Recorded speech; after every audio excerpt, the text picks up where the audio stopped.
রাজ্যে যেভাবে করোনার প্রকোপ বাড়ছে, তো সেদিক থেকে আগের বার দেখেছিলাম যে আপনার উদ্যোগে আপনার ওয়ার্ডে কোভিড টেস্টের ব্যবস্থা করা হয়েছিল। তো এবারে পুরসভার তরফ থেকে কি কি উদ্যোগ নেওয়া হচ্ছে, বা আপনি আপনার ওয়ার্ডে পরীক্ষা বা এরকম স্বাস্থ্য শিবির কিছু করছেন? দেখুন, আমাদের পুরসভার পক্ষ থেকে টোটাল ব্যাপারটাকে নার্চার করেন আমাদের ডেপুটি মেয়র এবং হেলথের যিনি মাইসি অতীন ঘোষ।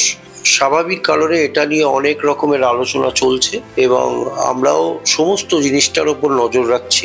আস্তে আস্তে কোভিড ক্রিপ আপ করছে, কিন্তু যেহেতু আমরা জানি যে এই জিনিসটা হচ্ছে যে যত বেশি কোভিড ছড়াবে তত তার প্রভাবটা, তার যে এফেক্টটা, সেই এফেক্টটার ধারটাও কমে যাচ্ছে এবং সেটা কমছে। কিন্তু স্বাভাবিক কারণে আমরা সবসময় এরকম একটা মারণ রোগকে আমরা নিশ্চিতভাবে ভয় পাই বা ভয় পেয়ে আসি। তবে আমি বলবো যে ভয় পাবেন না, ডাক্তারের সঙ্গে কনসাল্ট করুন।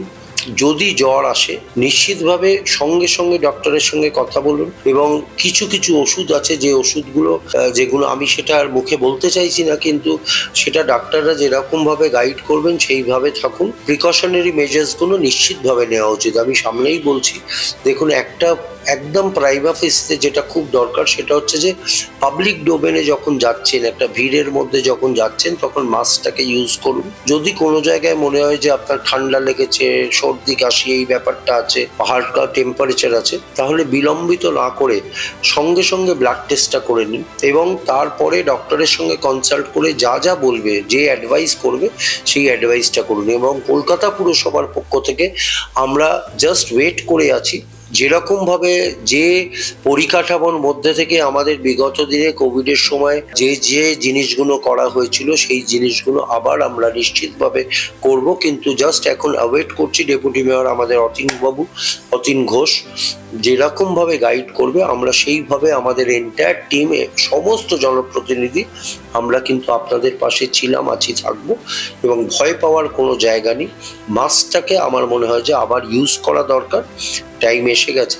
সেটাকে করলে অনেকটাই প্রিকশনারি মেজার নেওয়া হবে এবং বাকি যে যে জিনিস সরকারের পক্ষ থেকে নেওয়া হবে সেই জিনিসগুলোকে মান্যতা দিয়ে চলুন। তাহলেই আপনারা সুস্থ থাকবেন এবং আপনারা সুস্থ থাকলে আমরাও সুস্থ থাকবো, শান্তিতে থাকবো। মুখ্যমন্ত্রী নবান্নের বৈঠক থেকে বললেন যে প্রস্তুতি সেরে রাখা আছে, হাসপাতালগুলোতে পর্যাপ্ত ব্যবস্থা করা আছে, আর আমাদের যেখানে 12 মাসে 13 পার্বণ সেখানে ভিড় হবে, এটাই স্বাভাবিক।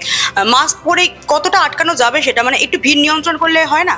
দেখুন, কোভিডের যে এফেক্ট আমরা 2019-এ আমরা যেটা দেখেছিলাম তার পরবর্তী ক্ষেত্রে আমরা সেটাকেও কমব্যাট করেছিলাম। বহু মানুষ আমাদের খুব নিকট আত্মীয় থেকে শুরু করে বন্ধু বান্ধব অনেককেই আমরা হারিয়েছি সেই সময়।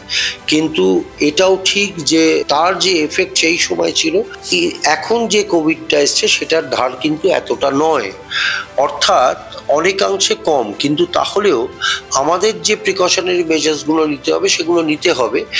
সেই সময় এখনো আসেনি যেখানে ভিড়টাকে অ্যাভয়েড করার দরকার বাইরে।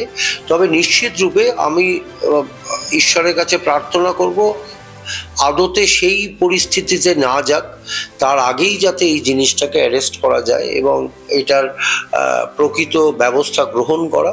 এবং যেটা আমি বলছিলাম যে রাজ্য সরকারের পক্ষ থেকে বা কলকাতা পৌরসভার থেকে যে যে ডুজ অ্যান্ড ডোন্টস যেগুলো বলা হবে সেগুলোকে মান্যতা দিয়ে চললে নিশ্চিতভাবে, আসলে কি শরীরের ইমিউনিটি পাওয়ারটা কত, বহু ক্ষেত্রে দেখা যায় যে অনেকে ভেজিটেরিয়ান আছে, যারা ভেজিটেরিয়ান সেই অর্থে বা যারা নন ভেজিটেরিয়ান সেই অর্থে ইমিউনিটি পাওয়ার যাদের বেশি আছে, যারা একটু রোগাগ্রস্ত এরকম ইন্ডিভিজুয়ালের ক্ষেত্রে কিন্তু ইমিউনিটি পাওয়ারটা অনেকটা কম।